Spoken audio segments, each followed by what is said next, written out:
Siapa sih yang nggak tahu karakter kartun yang satu ini? Karakter kartun yang digambarkan sebagai sebuah boneka kayu yang mendapatkan kesempatan hidup berkat doa dari seorang bapak tua. Tapi sebelum kita ke alur ceritanya, Mimin gak bosan-bosan ingetin kalau konten ini berisi full spoiler. Jangan lupa untuk like, komen, subscribe, dan nyalakan loncengnya ya guys. Tanpa berlama-lama lagi, yuk langsung aja kita ke alur ceritanya. Pada suatu malam di sebuah desa kecil yang terletak di Italia, Jiminy Cricket, seekor belalang yang bisa berbicara, berusaha mencari tempat untuk menghangatkan tubuhnya.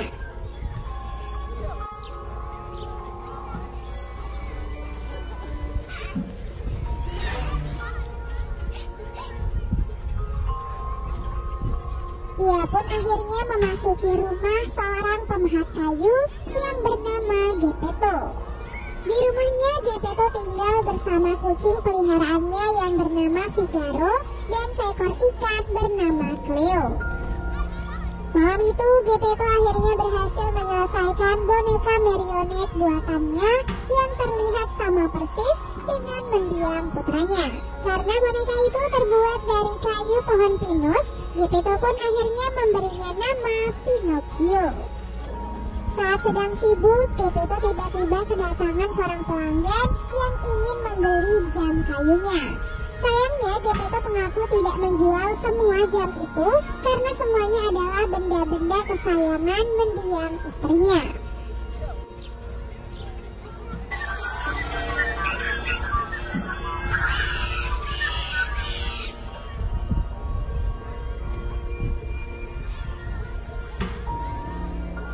Setelah menyelesaikan semua pekerjaannya, Geppetto pun bersiap-siap untuk tidur. Sebelum tidur, Geppetto melihat sebuah bintang harapan, jadi ia pun membuat sebuah permohonan dengan sepenuh hati. Tak lama kemudian, sinar terang bintang permohonan mulai masuk ke rumah Geppetto dan secara ajaib menghidupkan Pinocchio.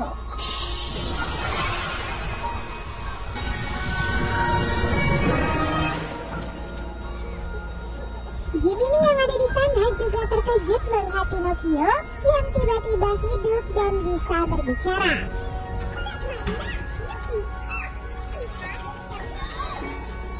Tak lama kemudian, seorang peri biru lalu menghampiri mereka.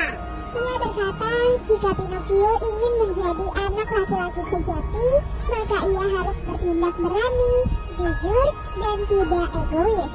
Dengan begitu, ia nantinya bisa menjadi anak laki-laki yang akan dibanggakan oleh ayahnya, yaitu Geppetto. Nah, karena Pinocchio masih belum mengetahui apapun tentang kehidupan yang sebenarnya, jadi peri biru pun mengutus Jiminy untuk bertanggung jawab sebagai hati nurani Pinocchio yang akan mengajarinya benar dan salah.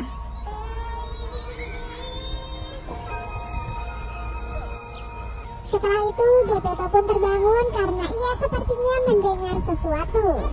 Setelah menyalakan lampu, Geppetto pun terkejut melihat Pinocchio hidup dan berbicara.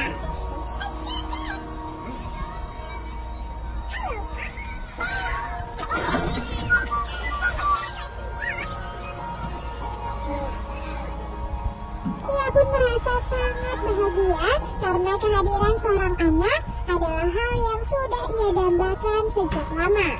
Mereka pun merayakan keajaiban itu dengan mendengarkan musik sambil menari bersama. Sejak saat itulah, hari-hari Geppetto menjadi jauh lebih berwarna karena kehadiran Pinocchio.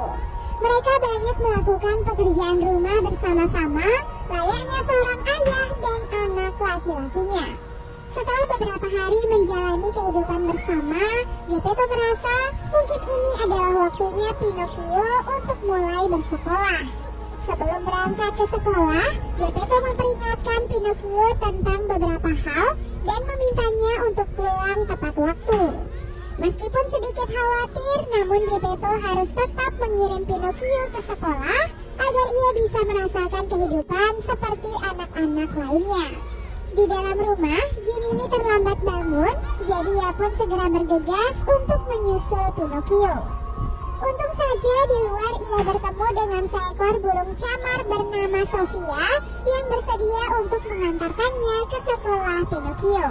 Di tengah perjalanan menuju ke sekolah, Pinocchio tiba-tiba dicegat oleh seekor rubah penipu bernama John dan temannya yang bernama Gideon. Mereka mencoba mengajak Pinocchio untuk bergabung ke sebuah pertunjukan teater. Mereka meyakinkan jika Pinocchio ingin menjadi anak laki-laki sejati dan membuat ayahnya bangga, maka ia harus menjadi seseorang yang terkenal. Tanpa diketahui, John dan Gideon sebenarnya ingin menjual Pinocchio pada seorang pemilik pertunjukan teater yang bernama Stromboli.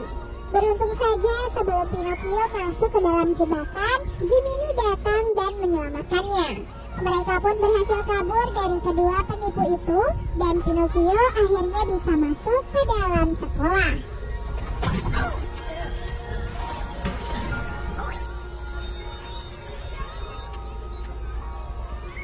Sayangnya beberapa saat kemudian seorang guru malah mengusir Pinocchio karena ia dianggap tidak pantas di sekolah dan harusnya berada di pertunjukan boneka. Kesempatan itu pun kembali dimanfaatkan oleh John dan Gideon untuk mendapatkan Pinocchio. Mereka lalu mengurung Jiminy dengan sebuah toples kaca dan menyerahkan Pinocchio pada Stromboli. Sementara itu di rumah, Geppetto menunggu dengan cemas karena Pinocchio tak kunjung pulang. Ia pun akhirnya membawa Figaro dan Cleo pergi ke sekolah untuk mencari Pinocchio. Di pertunjukan teater, Pinocchio berkenalan dengan seorang wanita bernama Fabiana dan marionet balerina yang bernama Sabina. Saat itu, Pinocchio menampilkan pertunjukan yang sangat bagus, meskipun di tengah pertunjukan, kakinya sempat terbakar karena gesekan yang terlalu cepat dengan panggung kayu. Namun meskipun begitu, Pinocchio tetap berhasil menutup pertunjukan dengan baik, sehingga penonton pun senang dan memberikan uang yang banyak untuk Stromboli. Dengan semua keuntungan itu, Stromboli tentu saja senang dan berusaha mempertahankan Pinocchio dengan cara mengurungnya.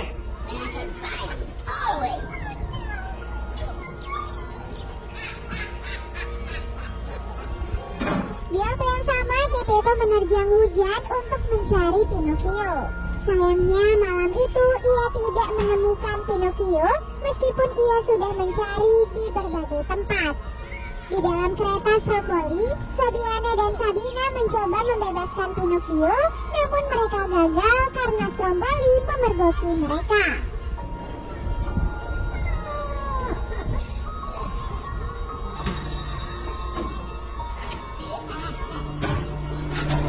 Setelah itu, kereta rombongan teater Stromboli terlihat bergerak menuju ke sebuah tempat pertunjukan selanjutnya. Secara tak terduga, kereta itu melaju melewati Jiminy sehingga ia pun berhasil bebas dari toples kaca. Jiminy kemudian masuk ke dalam kereta dan melihat Pinocchio terkurung di dalam sangkar. Jiminy kemudian menanyakan beberapa hal pada Pinocchio yang dijawab olehnya dengan berbohong. Setiap kebohongan yang terucap membuat hidung Pinocchio menjadi lebih panjang sedikit demi sedikit. Tak disangka semua itu ternyata dilakukan oleh Pinocchio agar Jiminy bisa mengambil kunci kurungannya. Jadi setelah Pinocchio mengaku kalau ia sengaja berbohong, hidungnya pun kembali ke bentuk semula.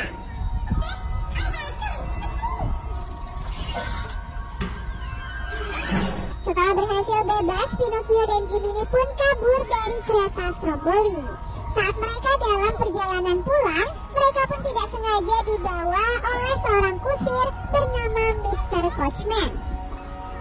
Seorang anak laki-laki bernama Lamwick mengatakan kalau semua anak-anak akan dibawa oleh Mr. Coachman ke sebuah pulau kesenangan, di mana di pulau itu tidak ada polisi, orang tua, atau aturan untuk anak-anak.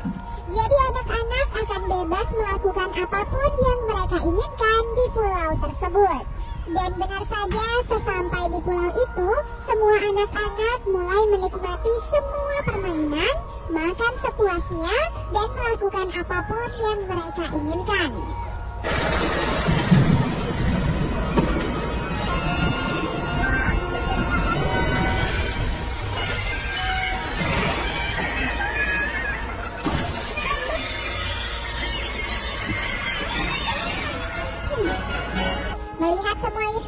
Pinocchio merasa tidak nyaman, apalagi saat anak-anak menghancurkan semua jam sebagai simbol tidak ada batasan waktu untuk mereka. Kembali ke Geppetto, saat ia sedang kebingungan mencari Pinocchio, burung Sofia menemuinya dan memberikan sebuah brosur tentang Pulau Kesenangan. Hal itu pun membuat Geppetto mengetahui kalau Pinocchio sekarang berada di pulau tersebut. Di Pulau Kesenangan, Pinocchio dan Lemwig terlihat sedang bermain biliar. Tak lama kemudian Jiminy datang menemuinya, namun ia malah dilemparkan ke lubang bawah tanah. Di sana Jiminy menemukan sesuatu yang sangat mencengangkan. Ia melihat Mr. Coachman mengubah anak-anak menjadi keledai dengan bantuan anak buahnya yang berbentuk seperti kabut hitam. Jiminy yang ketakutan pun akhirnya pergi menemui Pinocchio. Namun di sana ia melihat Lemwig sudah berubah sepenuhnya menjadi keledai, sementara Pinocchio sudah memiliki telinga dan ekor seperti keledai.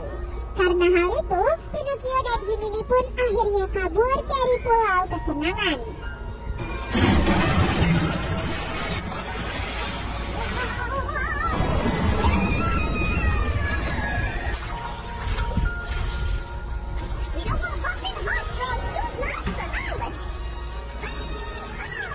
Singkat cerita, mereka berdua pun tiba di rumah, namun tidak menemukan siapapun di sana.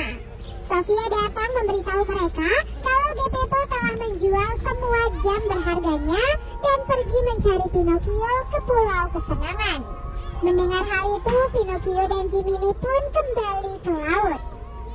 Di sana mereka tidak sengaja bertemu dengan Fabiana dan Sabina yang mengatakan kalau Stromboli telah ditangkap oleh polisi. Kini mereka telah membuat pertunjukan teater sendiri dan mengundang Pinocchio untuk bergabung. Namun karena saat itu Pinocchio memiliki urusan yang jauh lebih penting, jadi ia pun berjanji akan bergabung nanti setelah urusannya selesai. Karena Pinocchio memiliki niat yang baik, telinga dan ekor keledainya pun akhirnya menghilang. Setelah itu, Sofia, Jiminy, dan Pinocchio kembali melanjutkan perjalanan mencari Geppetto. Setelah mengarungi lautan, mereka pun akhirnya berhasil bertemu dengan Geppetto. Geppetto terlihat terkejut setelah bertemu dengan Pinocchio dan mendengar semua petualangannya dalam sehari. Saat mereka akhirnya bersatu kembali, mereka tiba-tiba ditelan oleh monster laut raksasa yang dikenal dengan nama Monstro.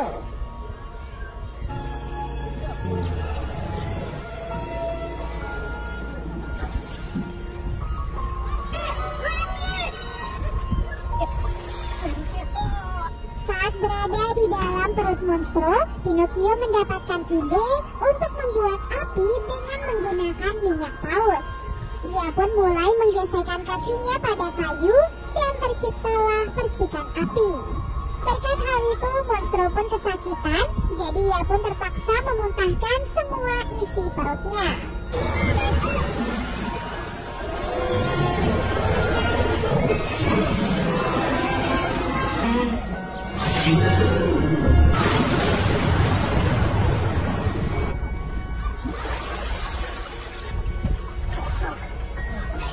Tak sampai di situ, Monstro ternyata kembali mengejar mereka, sehingga Pinocchio menggunakan semua kekuatannya untuk membawa ayah dan yang lain menuju ke Gua Batu.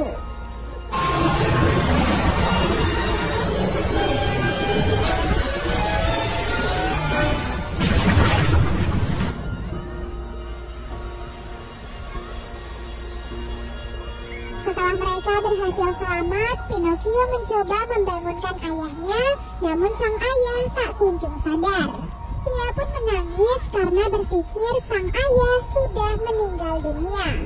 Tak disangka air mata Pinocchio berhasil menghidupkan ayahnya kembali.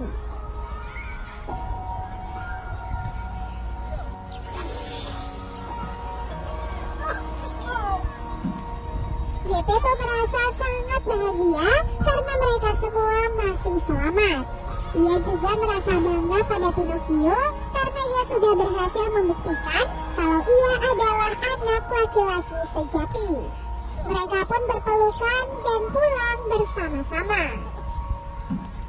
Saat mereka pergi, kaki Pinocchio perlahan-lahan berubah menjadi kaki manusia, yang berarti Pinocchio sudah berhasil mewujudkan keinginannya. Dan film pun akhirnya selesai. Dari film ini kita bisa melihat bagaimana besarnya kasih sayang orang tua pada anaknya. Mereka bahkan rela melakukan apapun demi kebahagiaan anak-anaknya.